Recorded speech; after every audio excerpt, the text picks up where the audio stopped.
وأصحابك يا سيدي يا حبيب الله الصلاة والسلام عليك يا سيدي يا نبي الله وعلى آلك وأصحابك يا سيدي يا محبوب الله اللهم صل وسلم وبارك على حبيبك المصطفى وعلى آله وسلم لي خمسة أطفي بها حر الوباء الحاطمة المصطفى والمرتضى وابناهما والفاطمة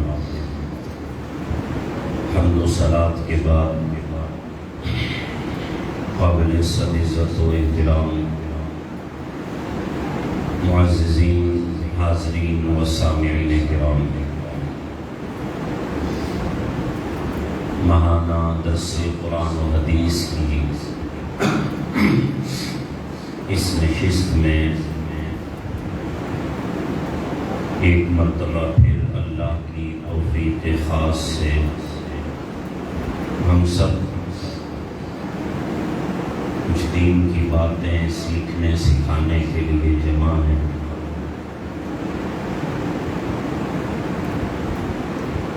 اس کائنات ارض و سماوات میں جو بھی مخلوق ہے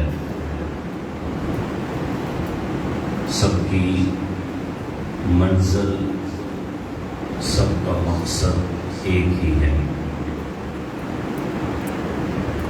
ہر مخلوق کا مقصد خالق کی تلاش ہے۔ ہر ایک مخلوق کسی کوشش میں اور اسی فکر میں لگی ہے کہ ہمیں بنانے والا کون ہے، اسے تلاش کرنے کے راستے کچھ لوگوں نے غلط چن لیے، کچھ لوگوں کے راستے تو ٹھیک تھے لیکن ان راستوں پر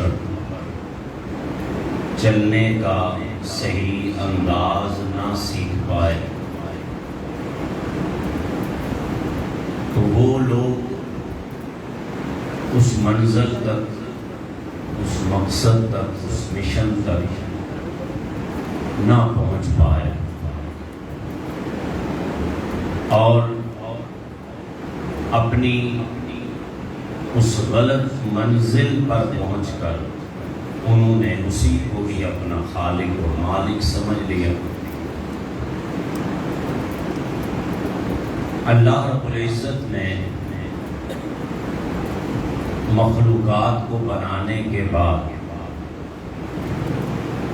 اس مخلوق سے اپنا رابطہ اور تعلق قائم رکھنے کے لیے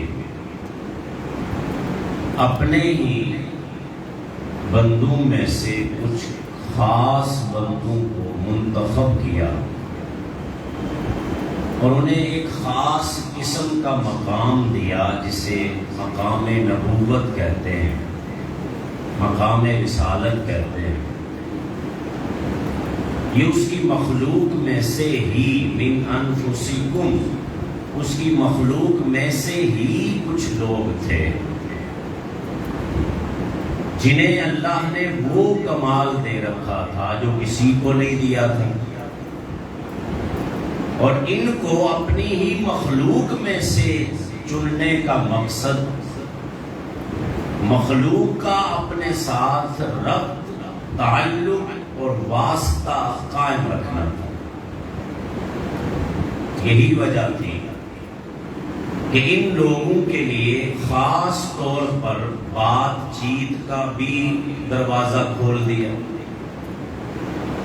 یہ اس سے بات بھی کرتے تھے، اس کی سنتے بھی تھے، حالانکہ کوئی بھی مخلوق اسے نہیں سن پاتی تھی، کوئی بھی مخلوق اس سے بات نہیں کر پاتی تھی، اس کی سن نہیں پاتی تھی، لیکن کچھ ایسے بیچ میں منتخب ہوئے جو اس سے بات بھی کر سکتے تھے اور کچھ خاص الخاص ایسے بھی تھے کہ جو لامکان پہ جا کے اسے دیکھ بھی سکتے تھے۔ نبی کو مخلوق کے اندر سے منتخب کرنا اور مخلوق میں نبی کو بھیجنے کا جو مقصد تھا وہ تھا اللہ کا بندوں سے تعلق اور رابطہ قائم رہے، کہ مجھ تک یہ آنا چاہیں گے تو کیسے آئیں گے؟ مطلب یہ کسی چیز کو دیکھیں گے اور کہیں گے اچھا اس چیز سے ہمیں فائدہ پہنچتا ہے تو کیا یہی ہمارا خدا ہے؟ جیسے آج ہندوازم میں ہو رہا ہے، اب ہندو کو اگر گائے سے فائدہ پہنچتا ہے تو وہ گاؤ ماتا کہتے ہیں یہ بھگوان ہے، اگر ان کو پانی سے فائدہ پہنچتا ہے تو وہ گنگا مائیا کہتے ہیں یہ ہماری جناب بھگوان ہے اور یہ ہمارا خدا ہے۔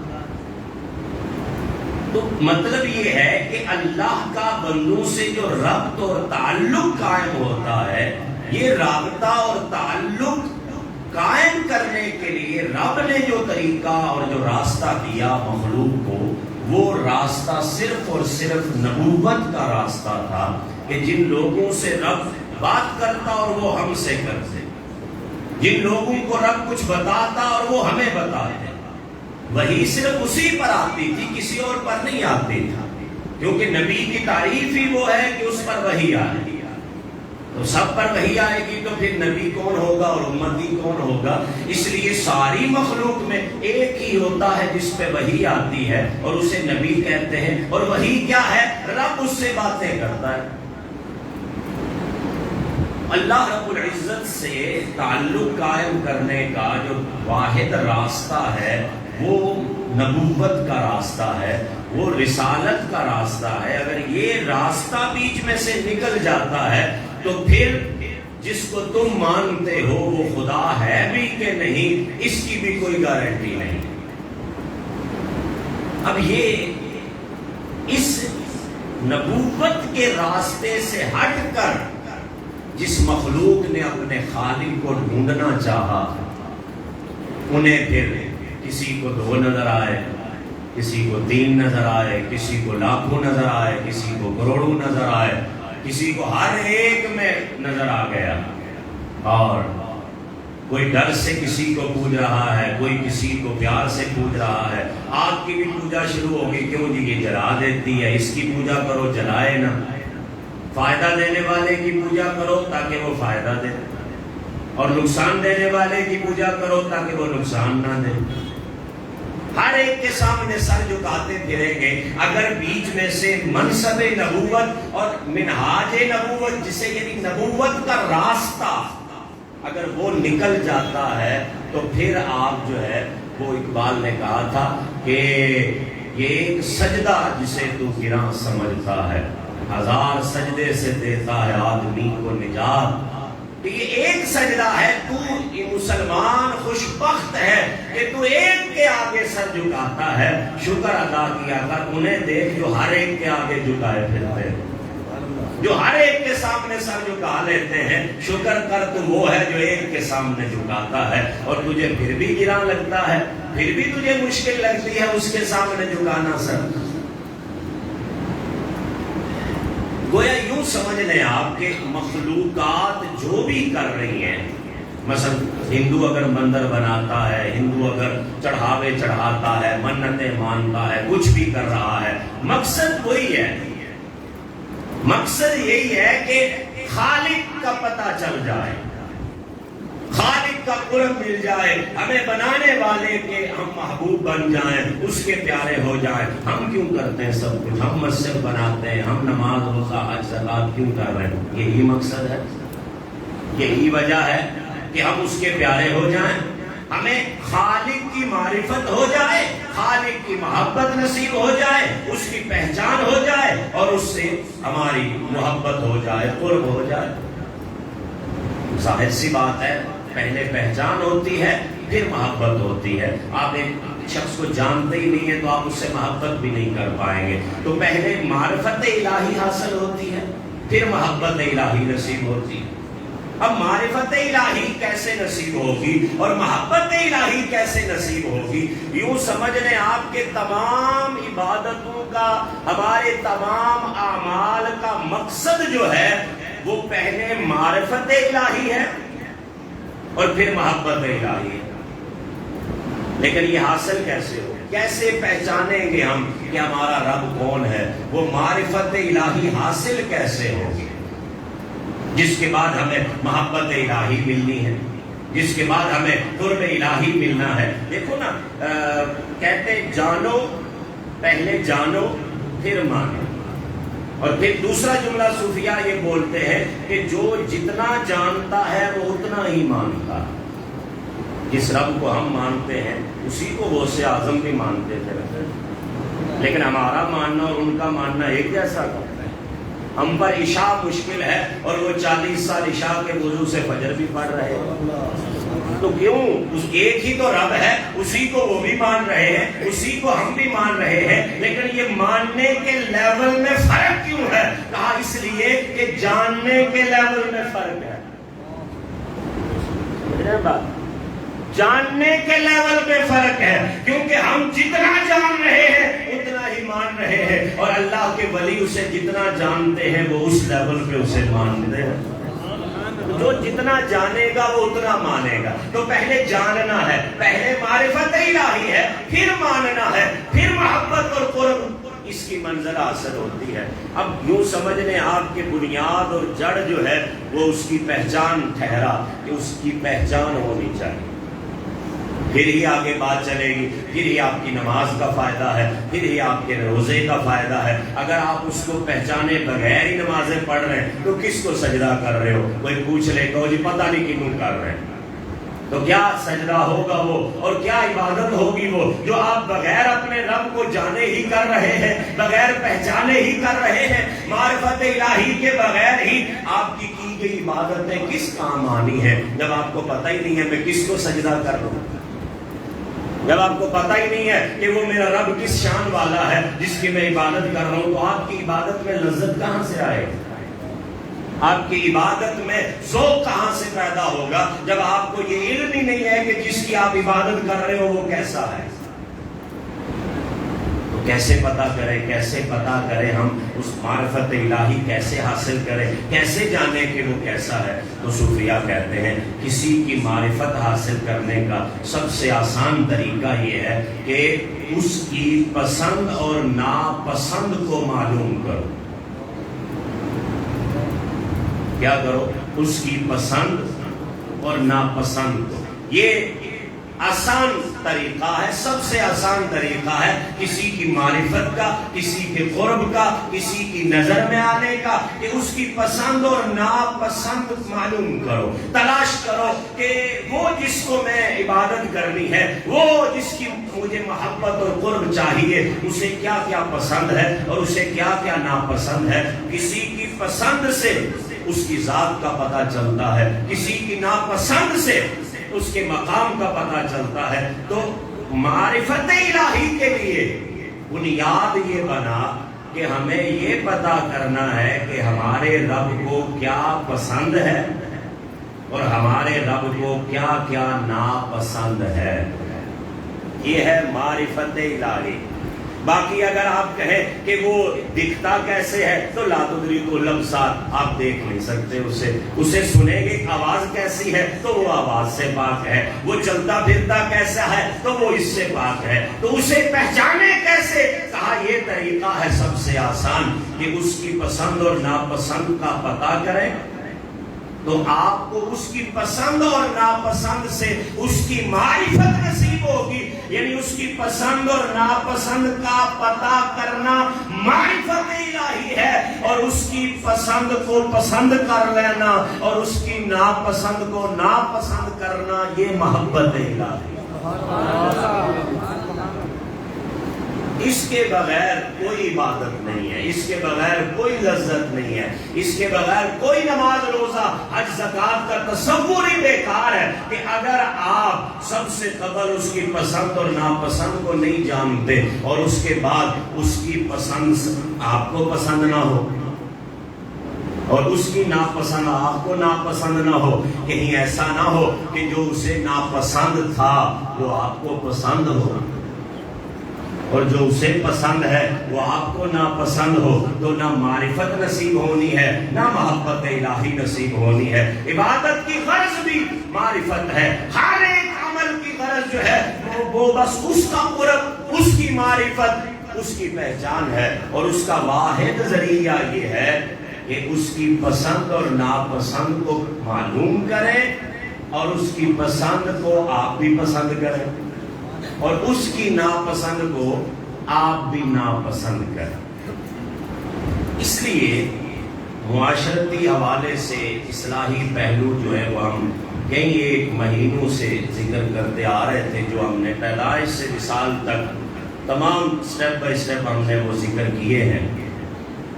اب میں نے سوچا اور یہ اس عنوان کا انتخاب ہوا کہ اب ہم چند نشستوں میں اس چیز پر غور کریں کہ ہمارے رب کو کیا کیا پسند ہے اور ہمارے خالق و مالک کو کیا کیا ناپسند ہے، تاکہ ہم بھی اس کی پسند کو اپنا لیں، اس کی ناپسند کو چھوڑ دیں، تاکہ ہماری عبادتیں بھی لائق قبول ہو جائیں، معرفت الہی اور محبت الہی نصیب ہو جائے. اس لحاظ سے اس موضوع کا انتخاب کیا گیا. اور ویسے بھی آپ کے عمل میں لذت آنی ہی تب ہے جب آپ عمل کر رہے ہوں اور آپ کو پتا ہو جو میں کر رہا ہوں یہ میرے مالک کو بڑا پیارا لگتا. جب آپ کسی عبادت کو اپنے اوپر فرض سمجھ کے کرتے ہیں نا تو پھر لذت نہیں آتی ہے، فرض ادا ہو جاتا ہے، لذت نہیں آتی ہے. وہ چاشنائی جو حضور قلبی جسے کہتے ہیں نا، جب آپ یہ سمجھ کے پڑھتے ہیں نا نماز کہ فرض ہے یار پڑھنی ہے تو پڑھ لیتے ہیں، پھر لذت نہیں آتی ہے، مزہ نہیں آتا ہے. لیکن جب آپ نماز یہ سوچ کے پڑھتے ہیں کہ یہ میرے رب کو بڑی پیاری ہے، یہ میرے محبوب کو بڑی پسند ہے، یہ میرے آقا کے آنکھوں کی ٹھنڈک ہے، جب آپ کسی بھی عمل کو اپنے محبوب کی پسند اور اپنے محبوب کی رضا سمجھ کے کرتے ہیں پھر فرض بھی ادا ہو جاتا ہے اور دل بھی روشن ہو جاتا ہے. اسی لیے زندگی بھر نمازیں پڑھتے ہیں، دل سیاہ ہی رہتے ہیں، دل روشن نہیں ہوتے ہیں. نماز پڑھتے ہیں گھڑی بھی دیکھ رہے ہوتے ہیں، بس 5 منٹ پڑھ کے نکلنا اپنا ٹائم کاٹتے ہیں. تو وہ کیا کیا، آپ نے فرض سمجھا، بل آیا سی لانا سی اتارنا سی اتار چھڑیا، فرض تھا سر سے اتارنا ہے اتار لیا. یہ سوچا ہی نہیں کہ یہ پیارا ہے رب کو، یہ محبوب ہے ہمارے محبوب کی. تو جب تک یہ تصور عمل میں نہیں آتا تب تک لذت نہیں آتی. اگر آپ سوچ رہے ہیں آپ کو قرآن پڑھتے ہوئے لذت نہیں آ رہی، نماز پڑھتے ہوئے مزہ نہیں آتا، تو یہ کمی ہے. یہ ہے جگہ جہاں پہ کمی ہے، جس کی وجہ سے ہماری عبادتوں سے لذت ختم ہو گئی. تو میرے بھائی یہ اہم ترین یعنی تمام عبادات کی جان ہے یہ چیز کہ ہمیں کوئی بھی کام کرنے سے پہلے، میں اکثر کہا کرتا ہوں کہ ہم لوگ علماء سے جا کے بڑے عجیب و غریب مسائل بھی پوچھتے ہیں جڑے کچھ نے بنتا بھی نہیں. مثلا کوئی آگے پوچھتا آدم علیہ السلام کا قد کتنا سی، مطلب بنتا نہیں، سوال کا کام کی بنتا. 14 صدیاں پہلے دے سوال جی وہ کی ہویا سی، وہ کی ہویا سی، بنتا نہیں ہے. نہ اس سوال کا جواب ملنے سے آپ کو کوئی فرق پڑنا ہے، نہ ملنے سے پڑنا ہے. تو بے تکے سے ہم سوالات کرتے ہیں علماء سے، لیکن کیا کبھی ہم نے کوئی کام کرنے سے پہلے جا کے علامہ صاحب سے یہ پوچھا کہ جی میں یہ کام کرنے لگا ہوں، مجھے بتائیں کیا میرے مالک کو یہ پسند ہے کہ نہیں؟ میرے خالق کو، جو میرا مالک ہے، میرا خالق ہے، وہ رازق ہے، اسی کا سب دیا ہے، کیا میں یہ جو کام کرنے لگا ہوں کیا اسے یہ پسند ہے یا ناپسند ہے؟ کبھی کام کرنے سے پہلے ہم نے یہ سوچا ہی نہیں ہے، تو پھر لذت کہاں سے آ؟ ہم یہ دیکھتے ہیں کہ سانو چنگا لگتا ہے تو بس ٹھیک ہے، سانو پیڑا لگتا ہے تو بس ٹھیک ہے. ہمارا اچھا لگنا یا برا لگنا کیا حیثیت رکھتا ہے، کیا معنی رکھتا ہے؟ اصل تو کام یہ ہے، ہم بندے ہیں نا، مخلوق ہیں، تو ہمارے ہر کام میں پیش نظر یہ ہونا چاہیے کہ ہمارے خالق کو یہ کام پسند ہے یا نہیں ہے۔ اس طرح چند نشستوں میں یہ کوشش کروں گا کہ ہم یہ چیزیں سامنے لائیں کہ ہمارے رب کو کیا پسند ہے، کیا کام پسند ہے، کون سے لوگ پسند ہیں، کون سے کام اور کون سے لوگ ناپسند ہیں، اور پھر اس کے بعد مدنی آقا کریم علیہ الصلوۃ والتسلیم کو کیا کیا پسند ہے اور کیا کیا ناپسند ہے۔ دیکھو یہی دو محور ہیں، یہی دو اول ہیں، هو الاول هو الاخر، اور یہی دو آخر ہیں، تو انہی کی پسند اور ناپسند ہم سمجھ جائیں، بس پھر باقی چھوڑ دیں۔ آپ آج ہم کہتے ہیں جی میرے پیر نو ہے پسند، میرے مولوی نو ہے پسند، لیکن ہم سے کبھی کسی نے نہیں پوچھا نبی کو کیا پسند۔ تو ہم کس طرف جا رہے ہیں میرے بھائی؟ ہم نے جن کا کلمہ پڑھا ان کی پسند اور ناپسند کا کوئی پتہ نہیں، کوئی فکر نہیں ہے، اپنے مولوی کی پسند ناپسند کا پتہ، پیر کی پسند ناپسند کا پتہ، ماں باپ کی پسند ناپسند کا پتہ اگر پتہ نہیں ہے، اللہ اور اس کے رسول کی پسند اور ناپسند کا پتہ نہیں ہے، تو پھر عبادت میں لذت، پھر رحمت، پھر برکت کیسے آنی ہے، کہاں سے آنی ہے؟ جس رب نے ساری مخلوقات کو کن کہہ کے بنایا اور ہمیں دست قدرت سے بنایا، ہم نہیں کن سے بن سکتے تھے؟ جب ساری مخلوق امر کن سے بنی ہے اور ہمیں اپنے دست قدرت سے بنایا، ظاہر سی بات ہے وہ ساری مخلوق سے زیادہ ہم سے پیار کرتا ہوگا، اسی لیے اس نے دست قدرت سے بنایا۔ وَنَفَخْتُ فِيهِ مِنْ رُوحِي، اور دست قدرت سے بنا کے اپنی روح پھونکی، اپنی روح کو پھونکا۔ یہ اس پیار اور محبت سے اس انسان کو بنایا، اور آج ظلم یہ ہے کہ یہ اس کو ہی بھول گیا۔ اتنے پیار سے بنا کے نا اس نے تھوڑی سی سختی بھی کی ہے۔ وہ سختی کیا کی ہے؟ اس نے کہا ہے باقی کسی نہ جو مرضی کرو لیکن شرک نہ کرنا، باقی گلاں میں معاف کر لانگا، شرک میں معاف، شرک کی معافی نہیں ہے۔ باقی شرک کیا ہے؟ کسی اور کو خالق مان لیا جائے۔ اللہ کہتا ہے میں نے تمہیں دست قدرت سے بنایا اور تم کسی اور کو خالق مانو، یہ میں کبھی معاف نہیں کروں گا۔ باقی باتوں کا حساب کتاب ہو جائے گا، جو کرنا ہوگا، یغفر لمن یشاء ویعذب من یشاء، لیکن اس کا یہ نہیں معاف کروں گا اگر سر کسی اور کے آگے جھکایا، اگر میرے برابر کسی کو کیا، اگر کسی اور کو خالق و مالک بنایا، یہ میں معاف نہیں کروں گا۔ لا یغفر ان یشرک بہ ویغفر ما دون ذلک لمن یشاء، اس کے علاوہ جو بھی ہوگا میں دیکھ لوں گا معاف کرنا ہے کہ نہیں کرنا، یہ نہیں کروں گا۔ تو اب اتنے پیار سے اس رب نے ساری مخلوق سے ہٹ کے ہمیں بنایا، ظاہر سی بات ہے اب ہم اتنے بھی تو نہ بنے کہ ہم اس کی پسند اور ناپسند کا بھی خیال نہ کریں۔ اللہ، تو چند چیزیں ہم مختصراً ان چیز میں دیکھتے ہیں۔ سب سے پہلی چیز جو بنیاد ہے ہماری وہ یہ ہے کہ اللہ رب العزت کو ایمان اور بندہ مومن بڑا پسند ہے۔ ایمان اور بندہ بنیاد تو ہم نے رکھنی ہے نا، تو بنیاد ایمان سے ہے ہر چیز کی۔ تو اللہ کو ایمان اور بندہ مومن جو ہے یہ بہت کیا ہے؟ پسند۔ ہم بات پسند کی کر رہے ہیں، بنا پسند کی بات میں ہوگی۔ یہ پسند ہے میرے رب کو بہت زیادہ، اس لیے اللہ نے فرمایا اللہ ولی المومنین، لوگوں مجھے مومن اتنا پسند ہے میں اس کا دوست ہوں۔ مومن اللہ کا دوست ہے نہیں، اللہ ولی المومنین، اللہ مومن کا دوست ہے۔ اتنا پسند ہے مجھے مومن اور ایمان کہ میں دوست۔ اور پھر فرمایا وَأَنَّ اللَّهَ مَعَ الْمُؤْمِنِينَ، اور اگر مجھے دیکھنا ہے کہ میں ہم ساتھ کس کے ہوتا ہوں، کون میرے قریب تر ہوتا ہے، تو وَأَنَّ اللَّهَ مَعَ الْمُؤْمِنِينَ، اور وہ مومن ہے جس کے ہمیشہ میں ساتھ ہوتا. مومن قرب الہی میں رہتا ہے. اور میں نے آپ کو بتایا کہ قرب الہی میں رہنے کا طریقہ کیا ہے کہ اس کی پسند اور ناپسند معلوم کر کے اسے اپنا لیا جائے. پھر حدیث پاک میں آتا ہے احب الاعمال الی اللہ الایمان باللہ.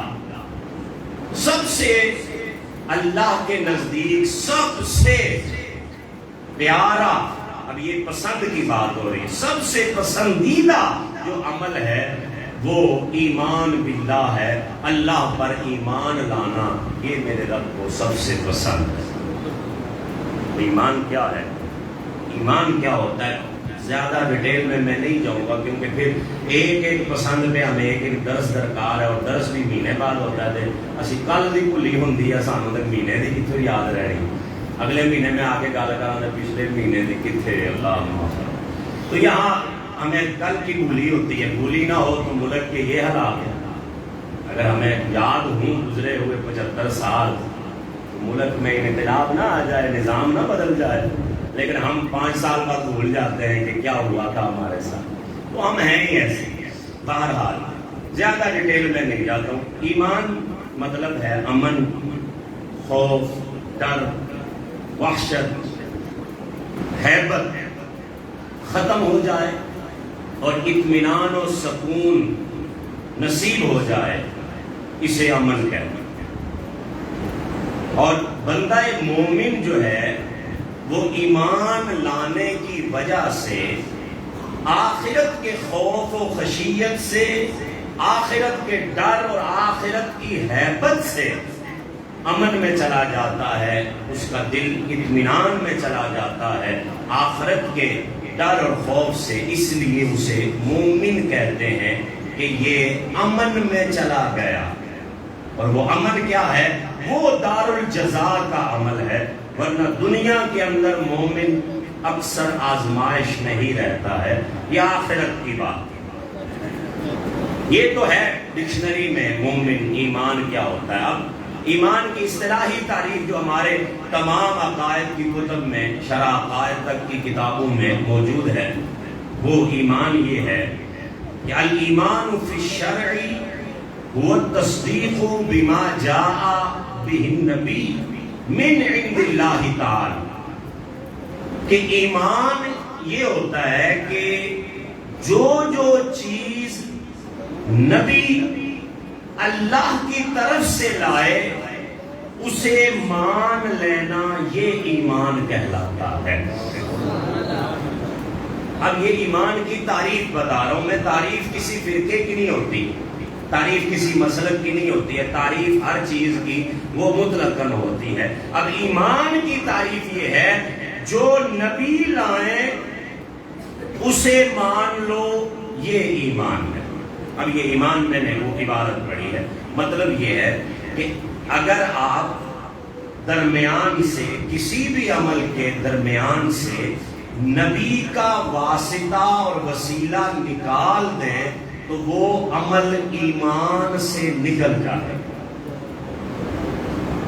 نماز ایمان کا جز ہے، لیکن تب جب وہ نماز پڑھو جو مصطفیٰ نے پڑھی ہے. کسی بھی عمل کے درمیان سے اگر وسیلہ نکل گیا مصطفیٰ کا تو وہ عمل ایمان نہیں رہتا، کیونکہ ایمان وہ عمل ہے جو نبی اللہ کی طرف سے لائے اس کو مان لینا، یہ ایمان ہے. اب نماز ہم جو پڑھتے ہیں ہمیں وہ پڑھنی ہے جو نبی نے ہمیں بتائی ہے. اب نماز پڑھیں اور کہیں خیال بھی نبی کا نہ آئے. پڑھنی وہ ہے جو نبی نے سکھائی. تے کہنا کیا خیال بھی نہ آوے، مطلب کیویں نہ آوے، مطلب پڑھ کے دکھاؤ. ہاں کیویں نہ آوے، کوئی تھوڑی جی پڑھ کے بتاؤ. ہاں جی پڑھ کے دکھاتے. میں نے کہا پڑھے. اب پڑھنے لگے کیا پڑھتے ہیں؟ کہتے ہیں یہاں تک ہاتھ اٹھائے، چلے یہاں اٹھا لیں، یہاں اٹھا لیں، یہاں اٹھا لیں، جہاں بھی اٹھا لیں اپنے اپنے مسلک کے مطابق. یہاں اٹھا لو، ہم نے تو یہاں تک اٹھائے، یہاں تک اٹھائے ہاتھ تو ادھر ہی پکڑ لو ہاتھ. دیکھو بھائی تصور نہیں آنا چاہیے، کہتے ہیں وہی ہاتھ پکڑ لو. میرے بھائی یہ یہاں تک کیوں اٹھائے ہیں؟ کیا جواب ہوگا اس؟ اللہ تو ہاتھ اٹھانے سے نہ ہی اللہ نے قرآن میں بتایا کہ یہاں تک اٹھاؤ، تو پھر یہ حضرت آپ نے یہاں تک کیوں اٹھائے؟ کہا جی اس لیے اٹھائے کہ مدنی آقا نے اٹھائے. تو میں نے پھر وہی سوال کیا کہ آپ تو کہتے تھے پوری نماز تصور کے بغیر پڑھنی ہے، یہاں تو تصور کے بغیر شروع ہی نہیں ہو رہی ہے. یہاں تو نماز کا پہلا رکن ہی تصور مصطفیٰ پہ ہے کہ ہاتھ وہاں تک اٹھانے ہیں جہاں تک مصطفیٰ نے اٹھائے ہیں، ورنہ تو آپ کی نماز رد ہو جائے گی. باندھنے کہاں ہے جی؟ کہاں باندھنے ہیں؟ جہاں مصطفیٰ نے باندھے ہیں. رکوع کیسے کرنا ہے؟ جیسے مصطفیٰ نے کیا ہے. یعنی نماز کا ایک رکن بھی تصور مصطفیٰ کے بغیر ادا. اس لیے کتنی حیرت کی بات ہے کہ نماز وہ پڑھنی ہے جو مصطفیٰ نے ہمیں سکھائی ہے، کہ پڑھنے تصور نہیں آنا چاہیے. میں کہ عجیب منطق ہے تیری، ایسے تو ہو ہی نہیں سکتا ہے. بہرحال اگر کسی بھی عمل کے درمیان سے واسطہ نکل گیا، چلے میں آسان کر دیتا ہوں، کائنات کے اندر کروڑوں خدا ہیں، کروڑوں خدا ہیں تو اسی لیے تم کہتے ہو نا لا الہ. ہوتے ہی نہ تو تم کیوں کہتے لا الہ؟ سمجھے بات؟ تم لا الہ کیوں کہتے ہو؟ تم باقی خداؤں کی نفی کیوں کرتے ہو؟ وہ ہے تو نفی کرتے ہو نا.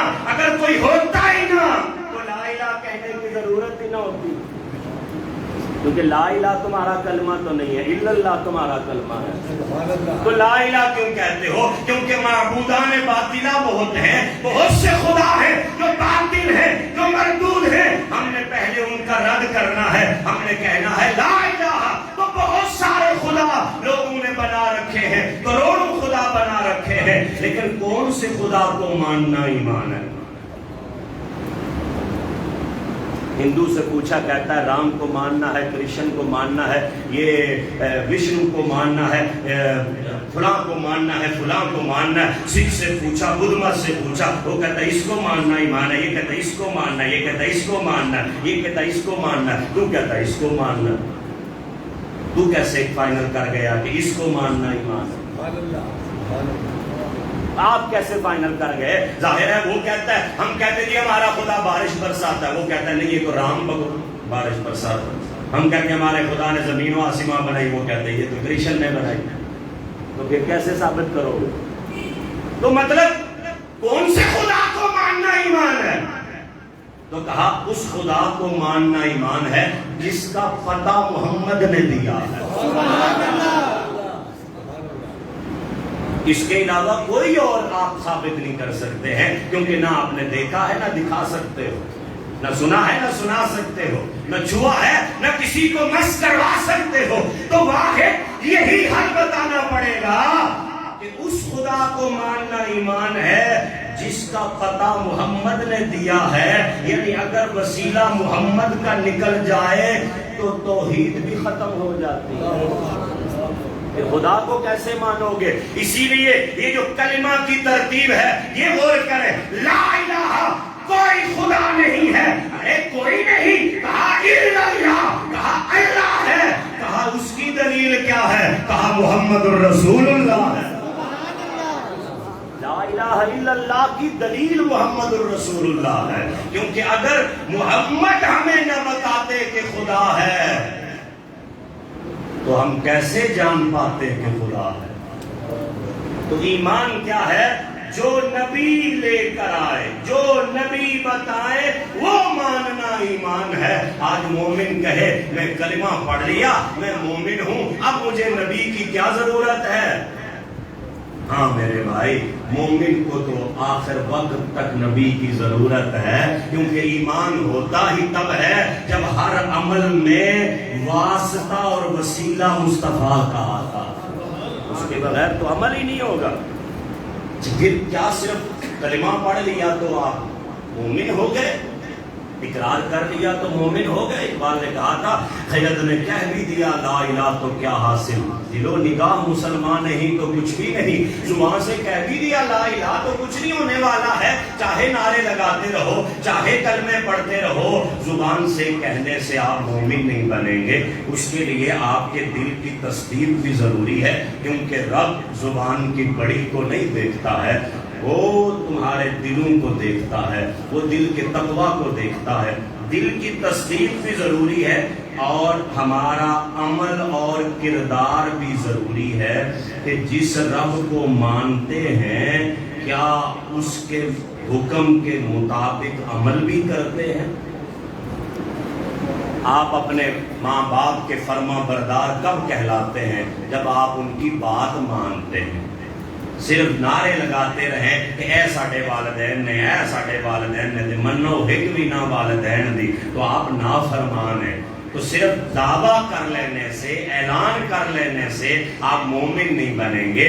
مومن ہونے کے لیے آپ کا کردار سب سے ضروری ہے۔ اسی کے لیے اللہ رب العزت نے فرمایا تھا وَمِنَ النَّاسِ مَن يَقُولُ آمَنَّا بِاللَّهِ وَبِالْيَوْمِ الْآخِرِ وَمَا هُمْ بِمُؤْمِنِينَ۔ اب غور کرنا، اللہ فرماتا ہے کہ کچھ لوگ ایسے ہیں جو کہتے ہیں آمنا باللہ وبالیوم الآخر، کہ ہم اللہ پر بھی ایمان لاتے ہیں، ہم آخرت پر بھی ایمان لاتے ہیں، وہ کہتے ہیں وما ہم بمؤمنین، لیکن لوگوں سنو وہ مومن نہیں ہے۔ اب وہ کہہ رہے ہیں کہ ہم مومن ہیں، اللہ کہتا ہے یہ مومن نہیں۔ تو مطلب صرف دعویٰ کرنا یہ کافی نہیں ہے۔ لوگ کہتے ہیں کہ جس نے کلمہ پڑھ لیا وہ بس بخشا گیا، جنت چلا گیا۔ نہیں، اس کلمے کے معیارات، اس کلمے کے تقاضوں کو بھی پورا کرنا ضروری ہے، تب جا کر ہمیں یہ نصیب ہوتا ہے۔ دوسری چیز ہے، اللہ رب العزت کو جو پسند ہے وہ اسلام ہے۔ اللہ قرآن میں فرماتا ہے وَرَضِيتُ لَكُمُ الْإِسْلَامَ دِينًا، بڑا پیارا لفظ اللہ نے فرمایا۔ اللہ نے فرمایا میں نے تمہارے لیے اسلام کو پسند کیا، اسلام کو تمہارے لیے میں نے بطور دین کے پسند کر دیا۔ اسلام کیا ہے؟ تھوڑا سا اس کا معنی سمجھ لیں۔ اسلام ہے خود کو کسی کے سپرد کر دینا، خود کو کسی کے سپرد کر دینا، یہ یوں کہہ لیں کہ اپنی مرضی کو اس کی مرضی پر، اپنی خواہش کو اس کی خواہش پر قربان کر دینا، یہ اسلام ہے۔ جب یہ مقام حاصل ہوتا ہے تو پھر ان الدین عند اللہ الاسلام، اسی مقام کے لیے اللہ نے کہا تھا مجھے سب سے پسندیدہ، سب سے پسند جو مجھے دین ہے وہ دین اسلام ہے۔ وہ دین اسلام، وہ حضرت ابراہیم کے دور میں بھی دین اسلام ہی تھا، حضرت موسیٰ کے دور میں دین اسلام ہی تھا، ہمارے نبی کے دور میں دین اسلام ہی ہے۔ یعنی ہر نبی کے دور میں جنہوں نے سب کچھ اس کے راہ میں قربان کر دیا وہ مسلمان کہلاتے ہیں، اس کو اسلام کہتے ہیں۔ نبی کریم علیہ الصلوۃ والتسلیم سے پوچھا گیا کہ افضل اسلام، یعنی اسلام کا سب سے اعلیٰ درجہ کون سا ہے؟ اب غور کرنا، وہی ہے جو آپ نے چھوٹی چھوٹی کتابوں میں بھی اسکول کی بھی پڑھا۔ نبی کریم علیہ السلام نے فرمایا اسلام کا افضل درجہ یہ ہے کہ مسلمان کے ہاتھ اور زبان سے دوسرے لوگ محفوظ رہیں۔ اب یہ اسلام ہے، اسلام کا اعلیٰ درجہ ہے، آپ کے ہاتھ، اور ایک روایت میں آتا ہے کہ مسلمان محفوظ رہے، اور ایک روایت میں آتا ہے للناس، مسلمان نہیں، مطلقاً انسان، کوئی بھی انسان ہے وہ تیرے ہاتھ اور زبان سے محفوظ رہے، اسے مسلمان ہے۔ جس کی زبان سے کبھی کسی کو تکلیف نہ پہنچے، جس کے ہاتھ سے کبھی کسی کو تکلیف نہ پہنچے، یہ مسلمان ہے۔ آج اگر آپ غور کریں تو کسی شے کی کمی نہیں ہے، عہدے بڑے بڑے موجود ہیں، اور تعلیم تو بہت زیادہ ہے، یعنی علم زیادہ ہی ہو گیا ہے، کوئی بھی شاید زیادہ نہیں چنگی ہوندی. یہ وقت وہ آ چکا ہے کہ علم بھی زیادہ ہو. صاحب دا سی تے چنگا سی, پکی روٹی تے کچی روٹی تے نور نامہ ہے. پورے محلے چ ایک کتاب تے سارے دا ایمان بھی پکا تے عقیدہ بھی پکا تے ایک بندے دی گل بھی مننی سارے. اج کل ہر ایک دی جیب وچ مفتی صاحب موجود, ہر ایک دے کول نیا نیا سکالر موجود, ہر بندے دا منہ پتر دا ادھر نو, پیو دا ادھر نو, سارے دا منہ ادھر نو. او اینو سندا جی, میں اونوں سننا جی, ابا جی اونوں سنتے ہیں جی. چار پتر چاراں دا الگ الگ فیورٹ جناب پیر دے الگ الگ. یعنی ہن تباہی ہو گئی ہے.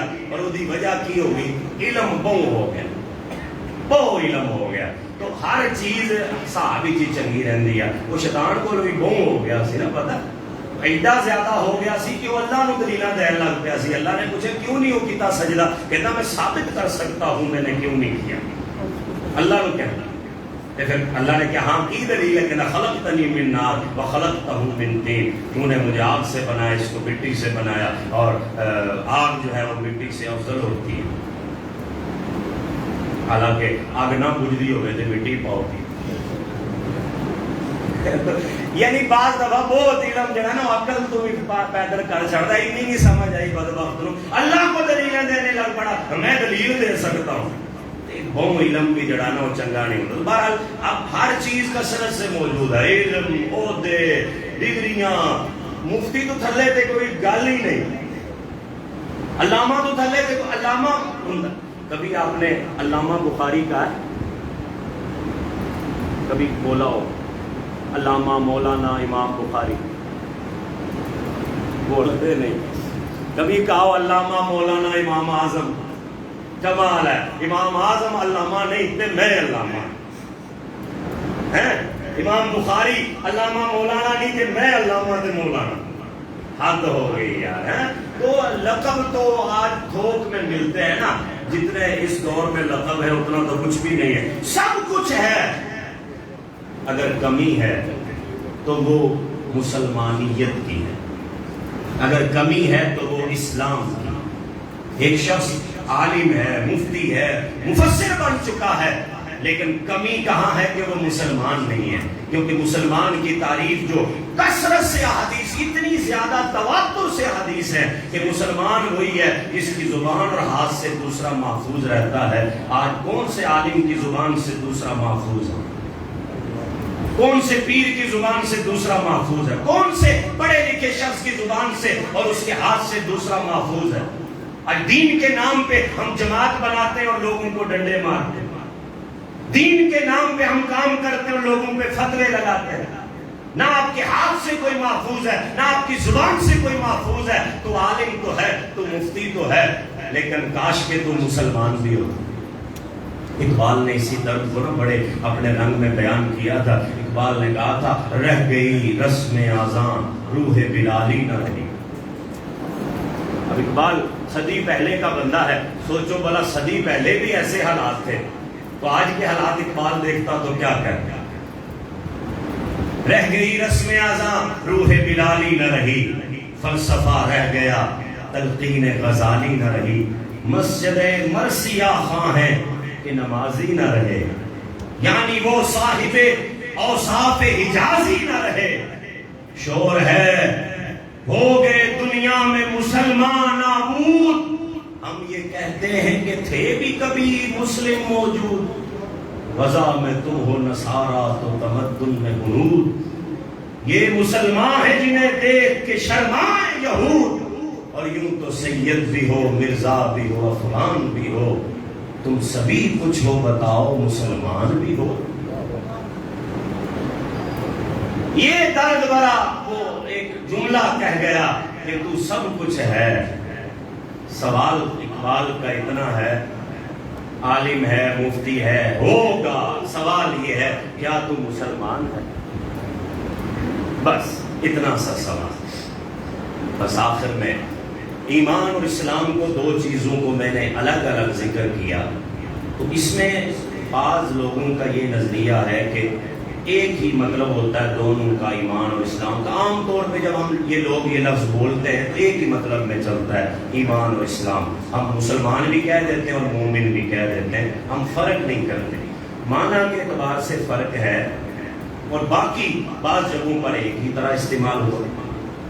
دوسرا نظریہ اس کے بارے میں یہ ہے کہ ایمان کا تعلق عقائد سے ہے، نظریات سے ہے۔ کسی بھی چیز کے بارے میں جو آپ کا عقیدہ ہے وہ ایمان، کسی بھی چیز کے بارے میں جو آپ کا نظریہ، یعنی ایمان کا تعلق دل سے ہے، آپ کے دل میں کسی کے بارے میں کیا ہے، یہ ایمان ہے، اور آپ اس پر عمل کیسے کرتے ہیں، یہ اسلام ہے۔